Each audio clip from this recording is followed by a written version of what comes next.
నిజామాబాద్ తాడ్వాయి మండలం ఎర్రపహాడ్ వద్ద కల్వర్టును పాఠశాల బస్సు ఢీకొట్టింది. ప్రమాదంలో 5 విద్యార్థులకు గాయాలయ్యాయి. వారందరినీ కామారెడ్డి ప్రైవేటు ఆసుపత్రికి తరలించి చికిత్స అందిస్తున్నారు. ప్రమాద సమయంలో బస్సులో 12 మంది విద్యార్థులు ఉన్నారు. బస్సు కల్వర్టు దాటి కాలువలో పడకుండా ఇనుప చువ్వలు అడ్డుపడ్డాయి.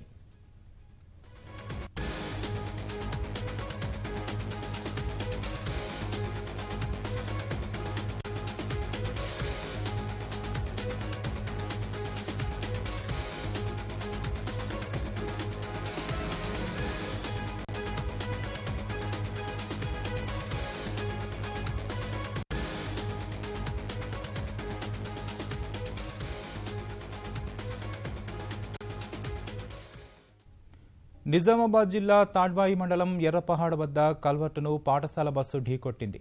ప్రమాదంలో 5 విద్యార్థులకు గాయాలయ్యాయి. వారందరినీ కామారెడ్డి ప్రైవేట్ ఆసుపత్రికి తరలించి చికిత్స అందిస్తున్నారు. ప్రమాద సమయంలో బస్సులో 12 మంది విద్యార్థులు ఉన్నారు. బస్సు కల్వర్టు దాటి కాలువలో పడకుండా ఇనుప చువ్వలు అడ్డుపడ్డాయి.